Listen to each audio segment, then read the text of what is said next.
하겠습니다.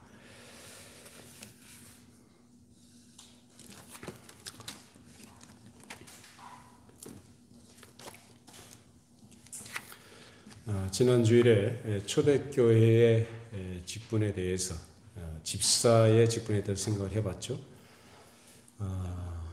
집사라는 것은 이제 원어적으로 의미를 따져보면 봉사자 또는 섬기는 자라고 했습니다.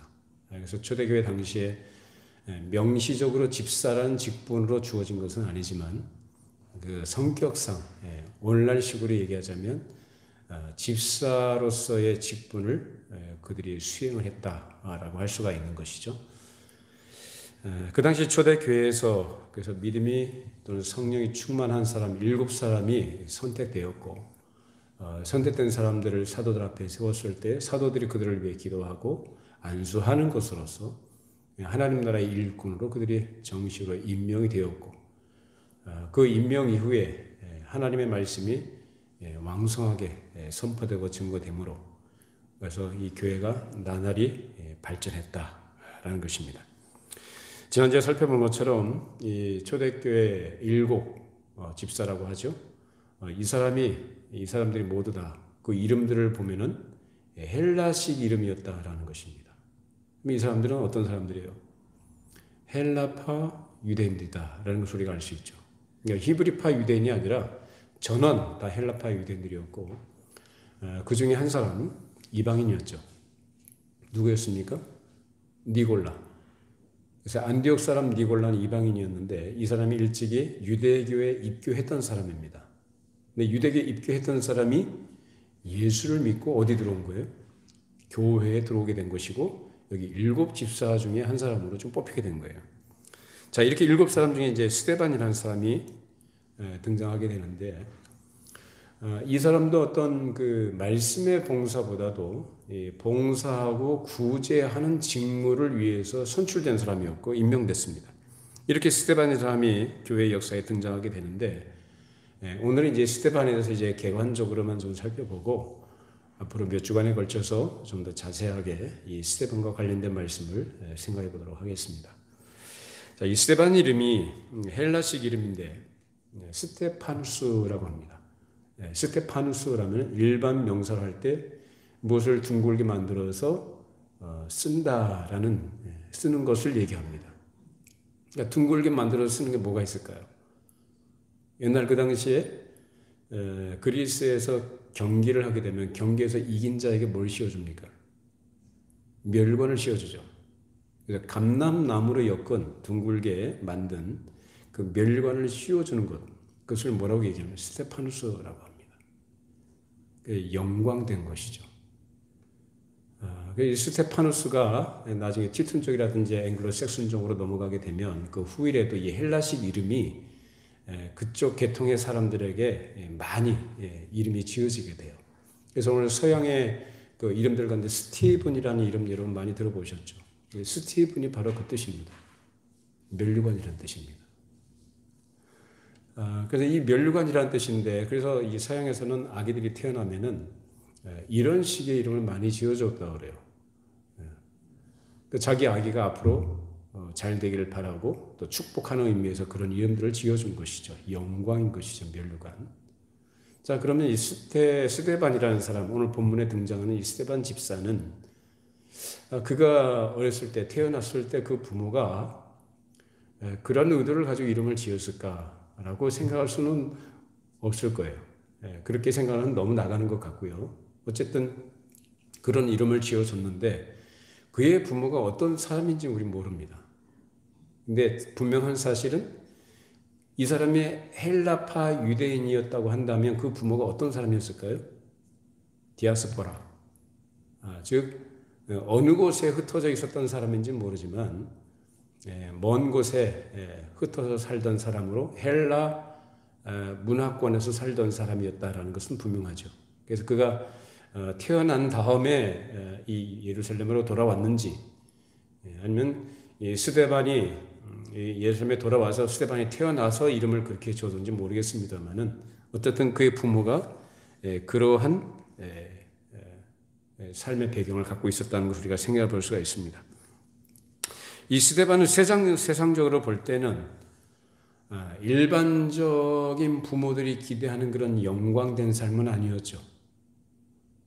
일반적으로 세상에서 영광 그러면 어떤 걸 생각할까요? 잘 되는 거예요. 부자 되고 고관대작이 되는 거 뭐 그런 거겠죠. 근데 그런 생애가 아니었어요.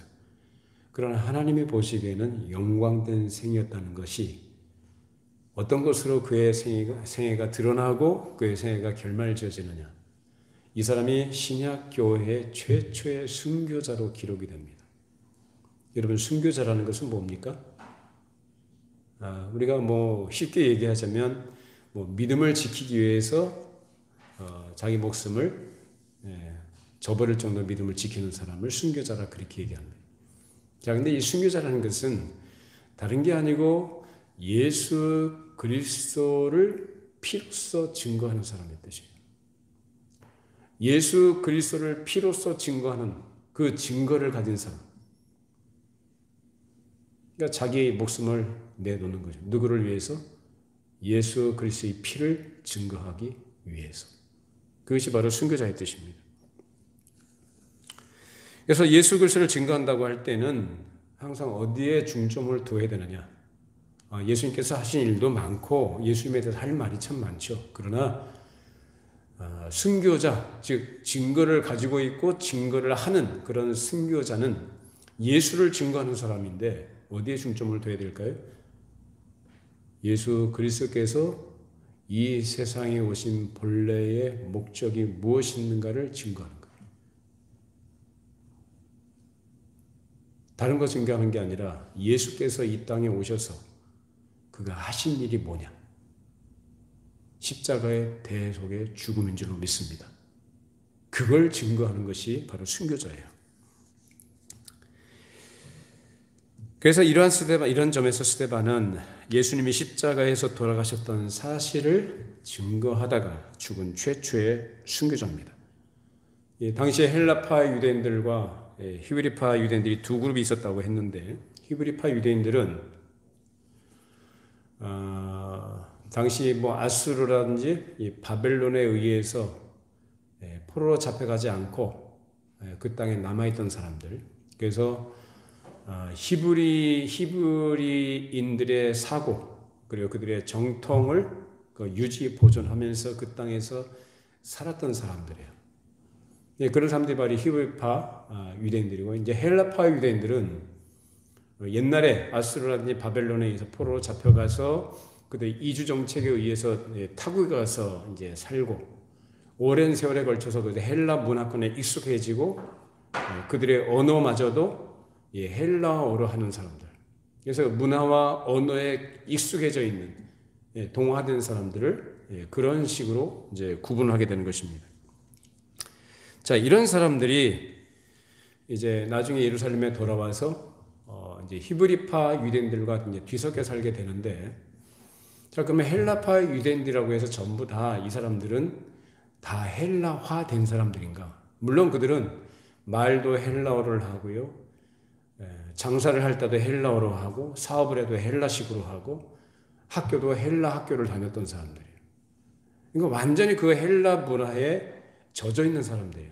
그럼에도 불구하고 많은 수의 이 헬라파 유대인들은 그들이 조상적부터 섬기던 하나님 여호와죠. 그리고 유대 종교의 경전인 이 성경을 가까이 하고 귀히 여기고, 그래서 유대 종교를 굳건히 하기 위해서 이 구약 성경을 부단히 연구하고 공부하던 사람들입니다. 그렇게 먼 이국 땅 여러 곳에 흩어져 살던 유대인들이 예루살렘으로 돌아와서 이제 뒤섞여 살게 되는데, 이들도 히브리파 유대인들 못지않게 그런 자신들의 하나님의 말씀을 연구하고 민족의 정통을 익히고 유지 보존해 나간 것입니다. 이것이 바로 유대인들의 강점이에요. 유태인 그러면 오늘날도 우리는 인정하는 부분이 있지 않습니까? 그 사람들 세계 어디에 갖다 놔도 유대인들은 그 그룹이 이제 세 그룹이 있어요. 하나는 정통파, 하나는 보수파, 하나는 개혁파라고 해요. 그러니까 유대인들이 세 그루가 있는데 어떻든지 간에 이 당시에 이 사람들은 그런 뭐 여러 가지 성향의 사람들이 있었겠지만은 대부분의 사람들이 그런 정통을 유지해 나가는데 애썼던 사람들입니다. 이처럼 거대한 헬라 문화와 사상의 대세를 이루고 있던 그 시대에 이 스데반이라는 사람이 갑자기 등장을 한 거예요. 그도 그런 부류 속에서 살던 사람이었고 그가 과거에 어떻게 살아왔고 무엇을 어떻게 하면서 살아왔는지는 우리가 알 수 없지만 뒤에서 7장에 우리가 살펴보겠죠. 그 7장에 보면은 스데반이 하는 설교, 복음을 증거하는 내용이 나와요. 그걸 보면 이 사람이 상당히 성경에 능한 사람이었다. 성경에 굉장히 해박했고 능숙했다는 거예요. 그가 말하는 모든 말들, 그가 쭉 열거해 논리적으로 전개해 나가는 이 성경의 내용들을 보면 그것이 단순히 사람의 생각이나 논리가 아니라 성령의 감화하심을 입은 그의 믿음의 고백이었다는 것을 우리가 알 수가 있습니다. 단순히 차가운 지식이 아니라 그가 믿고 확신했던 것들을 쭉 성경을 근거로 해서 쭉 얘기를 해나가는 것을 우리가 볼 때에 이 사람은 평소에 어디에 집착했던 사람이에요? 하나님의 말씀. 성경에 굉장히 깊은 관심을 가졌던 사람이고 그것을 꾸준하게 공부해왔던 사람이라는 것을 알 수가 있습니다. 이 스데반이라는 사람이 굉장히 특이한 면을 보여주게 되는데 준비 없이 갑자기 무대 위에 쑥 나왔다가 갑자기 무대에서 사라져버려요. 그래서 스데반에 관한 기록은 사실 그가 설교하는 내용 말고 그가 등장하는 것부터 시작해서 그를 소개하는 내용들을 보면은 아주 간략합니다. 그가 어디서 소이고 무엇을 했던 사람인지는 속에 일치 없고요. 갑자기 나오잖아요. 오늘 말씀에 뭐라고 합니까? 오늘 8절 보시면 뭐라고 그래요? 스데반이 지혜, 은혜와 권능이 충만하여 큰 기사와 표적을 민간에 행하니. 이 사람이 어떤 사람이었어요? 앞서 7 집사를 뽑을 때 거기에 속했던 한 사람이에요. 근데 그 다른 6 사람이 안 나오고 이 사람만이 갑자기 등장을 해요. 스데반이. 그래서 하나님께서 어떤 사람을 준비해 놓으셨다가 내놓으시는데 반드시 전통적인 히브리즘, 그런 히브리즘 사상을 가진 유대인들 가운데 선택한 것은 아니었다는 거예요. 그렇게 선택을 받을 만한 그런 조건이라든지 경력을 충분히 가졌다고 할 만큼 자료도 우리가 확인할 수가 없고 사실 그에 관한 자료는 전무하다고 볼 수 있습니다. 단지 이 사람의 이름이 헬라식이기 때문에 그의 부모가 헬라파 유대인이었고 역시 그거 출신이라는 것을 우리가 알 수 있는 거죠. 이 사람이 교회에 가담했다는 것, 그래서 헬라파 유대인이었지만 교회에 가담했다는 사실은 분명해요. 왜냐하면 사도들이 너희 가운데서 뽑으라 라고 했을 때 그 가운데 속해 있는 사람이 이 사람이었거든요. 그러니까 누군가에 의해서 전도를 받았겠죠. 누군가에 의해서 예수 그리스도의 복음을 전해 듣고 그 전도를 받고 예수를 믿고 교회에 들어왔다는 거예요. 그래서 다른 사람들과 같이 그 당시에 진실하게 예수를 주로 고백하면서 섬기던 그리스도인이었다는 사실은 우리가 분명히 알 수가 있는 것입니다. 그러던 중에 헬라파 유대인과 히브리파 유대인 사이에 생긴 갈등을 계기로 해서 사도들의 권면을 따라 7사람을 뽑게 된 것이고 그 가운데 한 사람이 바로 스데반이었던 것입니다. 그러다가 이제는 이 사람이 언제 특별히 전도자로 임명을 받았는지는 모르겠지만은 이 사람이 전도자로 등장하게 된 거예요. 그러니까 일반적인 봉사의 직무를 이 사람이 안 한 건 아니겠죠. 하던 중에 성령의 감동하심과 또 하나님께서 그걸 쓰시고자 하실 때 그 사람은 그 복음을 증거하는 일에 등장하게 된 것입니다. 자, 오늘 스데반에 대해서 그가 어떤 사람이었는가를 우리가 잠깐 살펴보면서 그를 통해서 하나님께서 우리에게 주시는 교훈을 우리 함께 생각해 보도록 하겠습니다. 자, 다시 한번 6장 8절 읽어보십시다. 사도행전 6장 8절. 스데반이 은혜와 권능에 충만하여 큰 기사와 표적을 민간에 행하니. 자, 이 스데반을 소개한 내용을 보면 아주 특이한 면이 등장해요. 특이하다는 것은 그의 어떤 기질이 특이하다는 게 아니라 품성이에요. 특이한 품성을 얘기해요. 기질은 사람이 나면서부터 가지고 있는 생물학적 기질을 얘기합니다. 근데 그걸 품성이라고 말하진 않아요. 근데 여기서 말하는 품성, 즉 스데반이 가지고 있는 특이한 품성이라는 것은 뭐냐? 도덕적 품성을 말합니다. 도덕적 품성이라는 것은 우리가 일반적으로 얘기해 세상에서 말하는 그런 류의 도덕이 아니고 사람이 가져야 될 인격, 어떤 자질, 이런 것 특질들을 그렇게 얘기하는 겁니다. 근데 그 도덕적 품성이 무엇으로 이게 표현되냐면은 은혜와 뭐가요? 진리가 은혜와 뭐가 권능이 충만했다라고 합니다. 은혜와 권능이 충만한 사람. 은혜와 권능이 충만하더라. 이런 표현을 우리가 어디서 또 봤죠. 어디서 하고 있습니까? 요한이 누구를 증거할 때? 예수님을 증거할 때 그렇게 표현했어요. 자, 요한복음 1장 14절 읽어보십시다. 말씀이 육신이 되어 우리 가운데 거하심에 우리가 그의 영광을 보니 아버지의 독생자의 영광이요 은혜와 진리가 충만하다. 여기서 예수님을 가리켜서 은혜와 진리가 충만했다라고 합니다. 그럼 여기서 뭐가 비슷하냐? 스데반이 가지고 있는 품성이라는 것이 누구하고 비슷하다? 예수 그리스도와 비슷하다라고 이렇게 표현한 겁니다. 예수님께서 가지고 계시던 거룩한 품성, 그리고 예수님께서 가지고 계시는 그러한 그 내적인 어떤 그 거룩함, 이런 것들을 그렇게 얘기합니다. 그래서 예수 그리스도를 묘사할 때 쓰인 그런 형용사가 이 스데반에게 그를 소개할 때 쓰인 거예요. 그뿐만 아니라 큰 기사와 표적을 민간에 행했다라고 했습니다. 스데반이 어떻게 이런 일을 행할 수 있을까요? 예수를 믿는 많은 사람들 가운데 같이 교회에 들어와서 예수를 믿는 평범한 오늘날식으로 얘기하는 평신도 중 한 사람이었거든요. 근데 이 사람이 오늘 큰 기사와 표적을 민간에 행했다고 합니다. 이것은 그의 행위가 뭐가요? 증거가 있었다는 얘기죠. 기적과 표적이라는 것은 그것을 나타내는 데 목적이 있는 게 아니라 우리가 함께 나눴었죠. 무엇을 증거하기 위한 목적입니까? 예수님께서 하실 때 자기 자신의 어떠함 이런 것들을 증거하시기 위해서 그것을 나타내신 거예요. 그 스데반이 이 기적과 표적을 민간에 사람들 앞에 행했다는 거예요.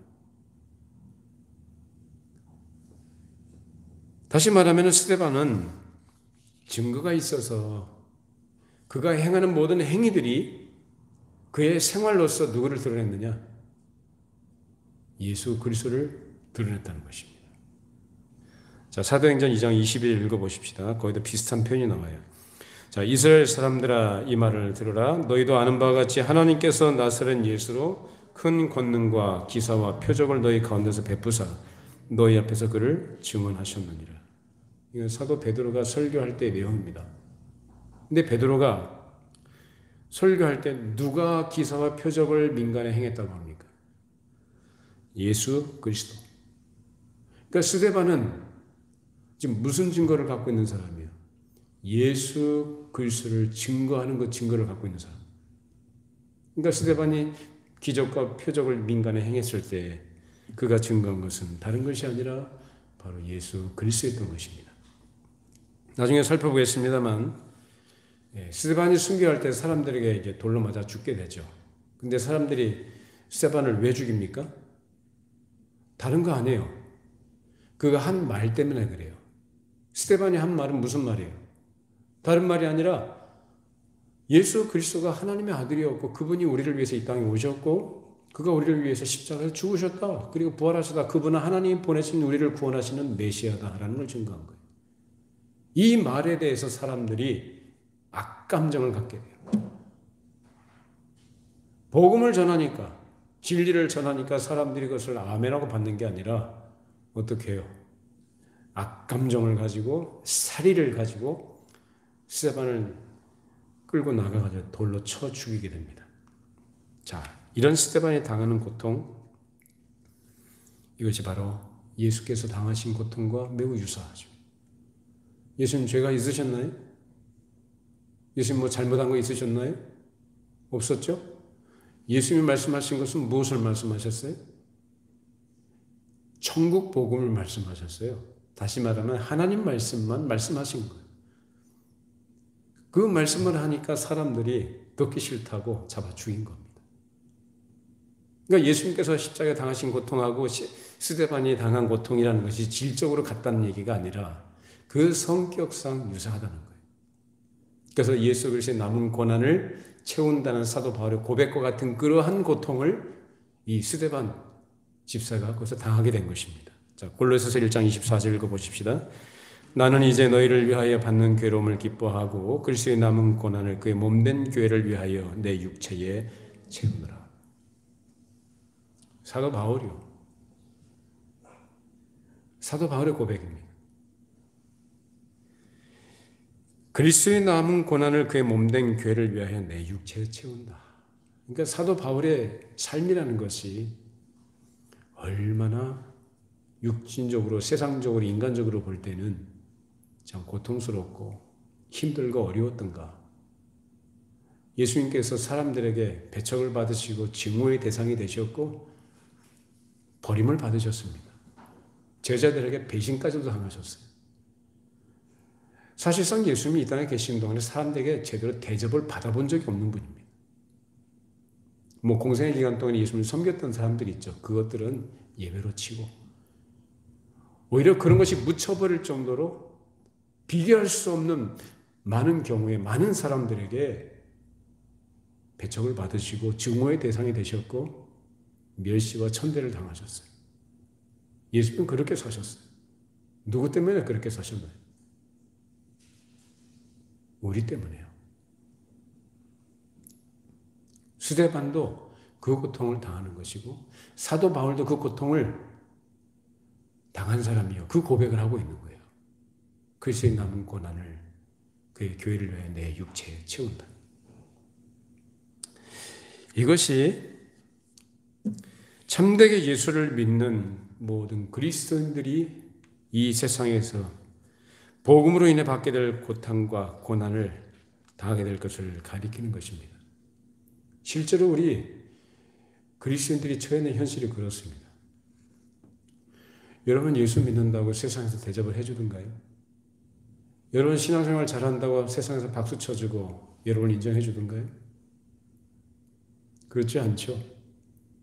좋을 때나 좋은 것처럼 보일 뿐이지 그 기본적인 성격이 그렇지 않습니다. 구약에서는 많은 경우에 물질의 복과 어떤 현실적인 형통함을 하나님의 백성들에게 내려주시는 그 은혜와 복으로 이렇게 많이 기록되어 있습니다. 그렇게 표현하고 있어요. 그런데 신약에서는 어디를 찾아봐도 그런 식의 복과 형통을 말하고 있지 않아요. 여러분 그거 한번 생각해 보셨나요? 구약에서 대표적으로 얘기하자면 뭐 아브라함의 복으로 얘기하십시다. 뭐 다윗도 얘기하고 솔로몬도 얘기하십시다. 또 고난 후에 뭐 하나님께서 주셨던 영광된 삶이 있었던 그 욥도 마찬가지. 그러니까 결론을 어떻게 내리기를 좋아하냐면 간간히 좀 어려운 문제는 있지만은 하나님을 신뢰하고 의지하고 나아갈 때 하나님께서 물질의 복도 주시고 자식들도 잘되게 해주시고 형통하게 해주신다라는 식의 어떤 기대와 그런 기대에 자기의 믿음을 그렇게 담아서 그것이 실현되기를 원하는 사람들이 오늘날도 굉장히 많이 있어요. 근데 여러분 구약에서는 그랬어요. 구약에서는 계시가 완성되지 않았던 때예요. 그래서 칼빈도 그랬잖아요. 구약 성도들은 유아들이다. 유아들. 유아들로 표현해요. 그 수준에 맞는 것으로 그렇게 하나님 되심과 하나님의 약속, 그 하나님의 함께 하심을 그렇게 그들이 확인할 수 있도록 그런 식으로 하나님께서 역사하셨다는 거예요. 근데 여러분 마태복음부터 계시록까지 한번 보세요. 성경 어디에, 신약 성경 어디에 계시의 완성자로 오신 예수님께서 이 땅에 오신 이후로 기록된 모든 성경의 내용들을 보면 거기에 구약 시대의 어떤 복과 형통을 얘기한 데가 있나 한번 찾아보세요. 있습니까? 없습니다. 없어요. 진짜 없어요. 다 찾아보세요. 복음 때문에 뭘 당해요? 세상에서? 고난을 당해요. 그래서 예수님 딱 한마디로 말씀해 주신 게 뭐예요?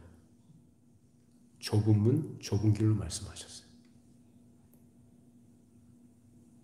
천성 가는 길 멀고 험해요. 철로역정에서 그걸 가르쳐줘요. 쉽지 않아요. 만약에 성경이 가르치는 이 성경의 가르침을 제대로 오늘날 교회에서 제대로 바르게 가르쳐 준다면 평균 이하 수준에서의 말씀이 아니라 성경이 가르치는 것을 바르게 정확하게 정당하게 가르친다면 교회에 사람들이 차고 넘치지 않습니다. 정말 그래요. 차고 넘치지 않아요. 왜? 사람들이 좋아하는 건 좁은 길이 아니거든. 넓은 길이거든.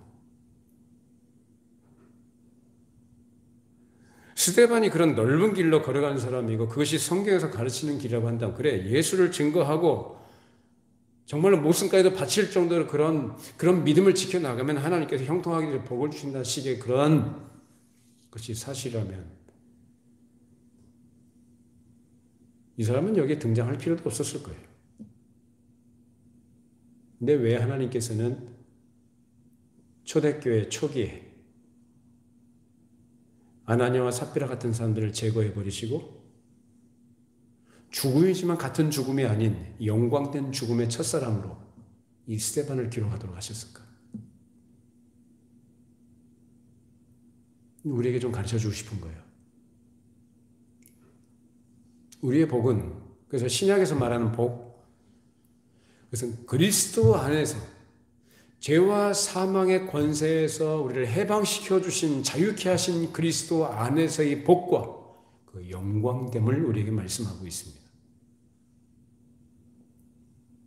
이 사실을 아는 것이 바로 은혜인 것이고 이 사실 때문에 기뻐할 수 있고 감사할 수 있다면 그것이 성경이 정말로 가르치고 싶은 믿음의 길이에요. 그런 사람들이야말로 복음이 무엇인지를 제대로 아는 사람들이요. 그걸 알기 때문에 현실적으로 당하게 되는 어려움들과 고난과 힘든 여러 가지 일들이 있다 할지라도 그런 가운데서 기뻐할 수 있고 감사할 수 있는 사람들. 오늘 스데반 얼굴이 어떤 사람, 누구와 같다고 합니까? 그 얼굴이 누구와 같다고 그래요? 천사의 얼굴과 같다. 복권 당첨돼서 얼굴이 밝아져서 천사 얼굴이 아니고요. 증오와 멸시, 거짓 증인들 앞에서 공격을 당하는 가운데 그 영혼의 평안과 자유함이 있었다는 거예요.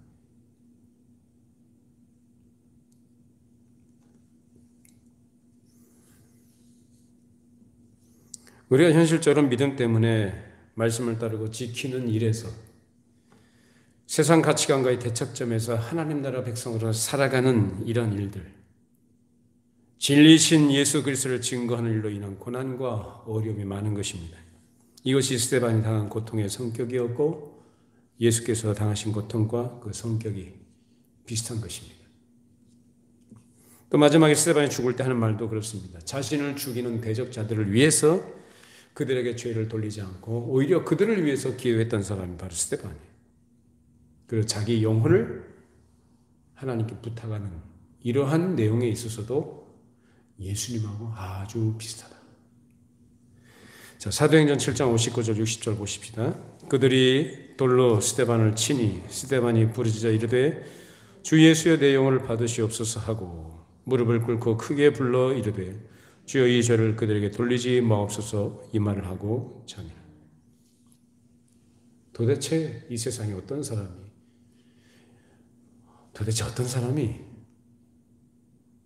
죽음의 고통 가운데서 자기를 돌로 쳐 죽이는 사람들을 위해서 기도할 수 있습니까? 제 마음속에도 이 말씀 준비하면서 정말 스데반 같은 사람이 되고 싶다라는 생각이 들더라고요. 평안한 가운데도 아니고 죽음의 고통 가운데서 돌로 맞을 때 여러분 그 고통이 얼마나 극심하겠어요.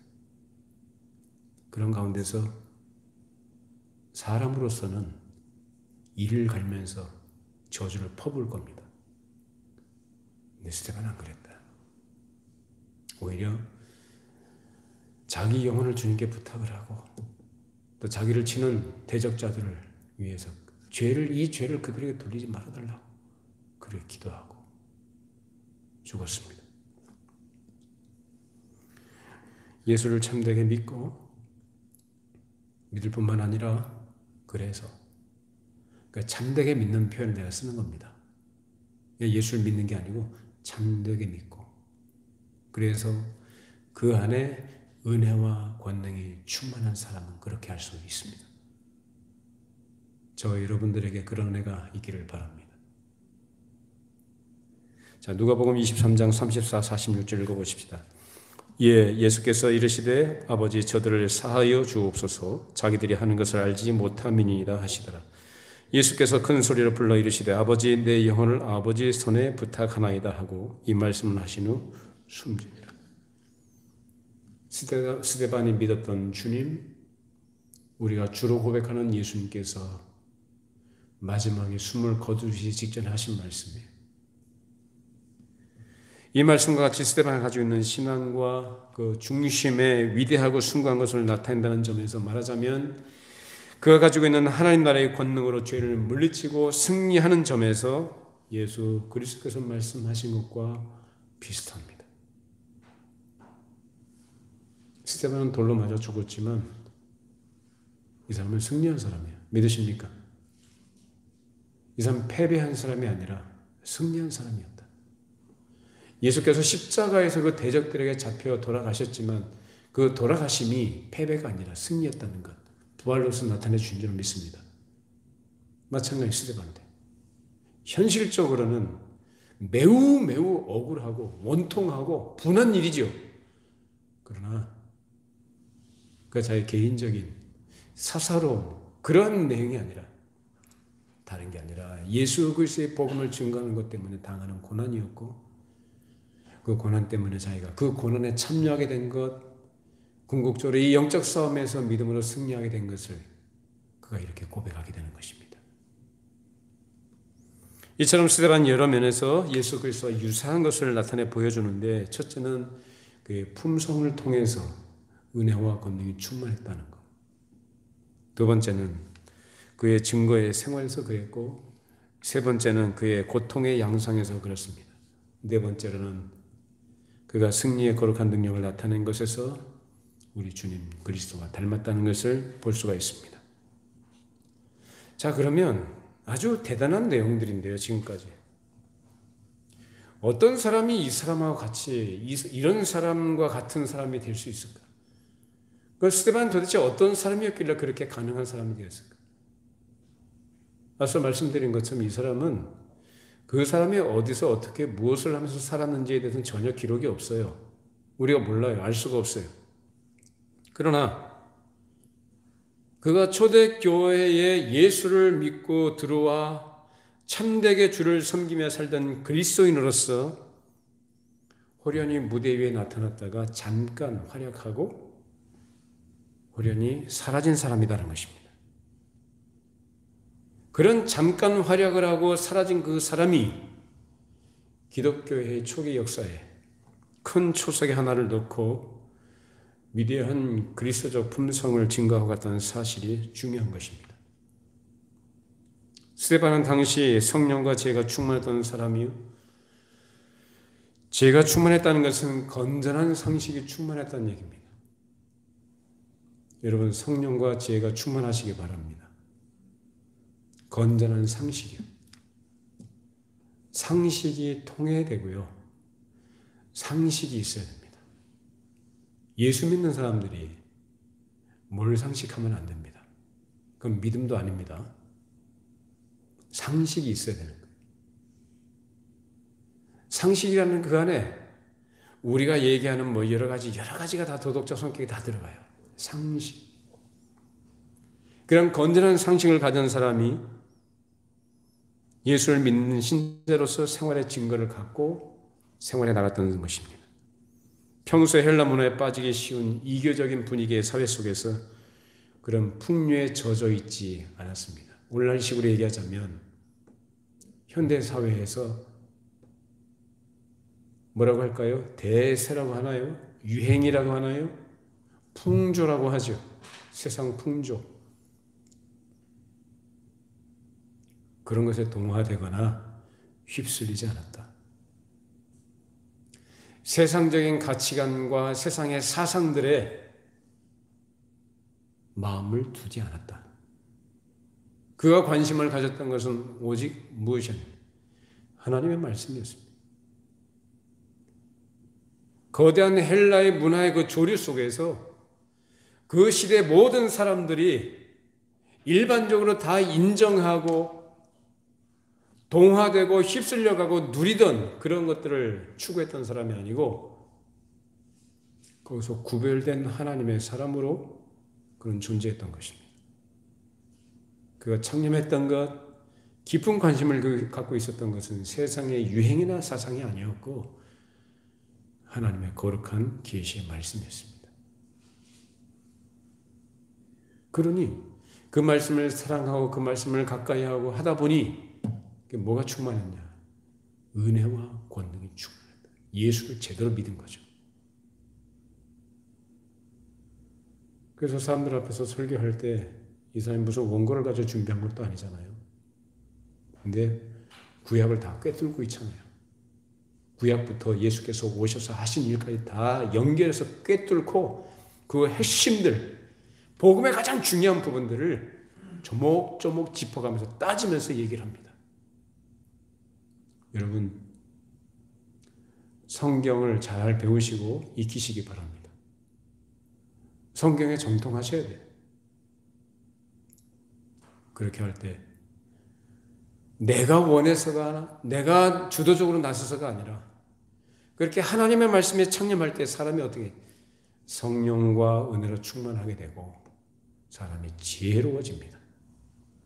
그것이 참 지혜인 줄로 믿습니다. 그런 지혜를 가진 사람 누구를 닮아요? 예수 그리스도를 닮는다. 할렐루야. 우리가 그걸 오늘 이 본문에서 그걸 발견하는 겁니다. 하나님 말씀을 가까이 하고 하나님에 대해서 예수 그리스도에 대해서 하나님의 계시 말씀에 대해서 연구하고 배워가는 사람이 누구를 닮겠어요? 예수님 닮는 거예요. 하나님의 어떠하심을 닮아가는 거예요. 스데반이가 그런 사람이었다는 것입니다. 그래서 성령과 지혜가 충만했던 그런 건전한 상식을 가졌고 그래서 자기 혼자 튀거나 떠들지 않고 다른 사람이 보기에 정상적인 그리고 안정적인 생활 태도를 가지고 생활해 왔던 사람입니다. 그런 사람이 재정을 출납하는 임무를 맡았던 것인데 그 일을 구체적으로 어떻게 했는지는 우리가 알 길이 없어요. 그러나 분명한 사실은 아마도 초대교회의 발전에 그 역시 적지 않은 역할을 했을 것입니다. 수많은 헬라파 유대인들 가운데 평신도로서 7사람 중에 한 사람을 뽑혔고 그리고 하나님께서 언제 준비하셨는지는 알 수 없지만 그냥 많은 대중 가운데 한 사람에 있던 사람을 뽑아내셔서 하나님의 특별한 영광의 면류관을 씌워주셔서 역사의 무대 위에서 예수 그리스도의 거룩한 품성과 그리스도의 거룩한 증거와 그리스도의 거룩한 고통과 그리스도의 승리에 대한 가장 현저한 증거자로서 교회의 초기 관문에 서서 교회의 문을 찬란하게 장식했던 사람이 바로 이 스데반입니다.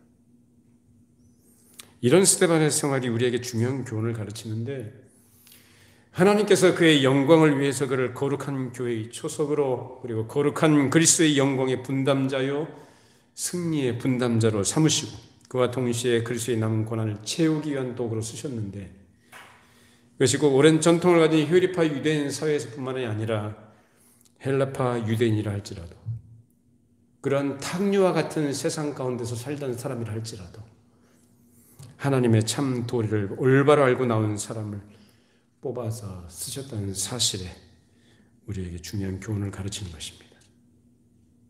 그 시대의 많은 사람들 가운데 하나를 뽑으시고, 그래서 하나님께서 한번 뽑아서 사용하실 때는 하나님께서 마련해 두신 무대 위에서 그 활약하게 하셔요.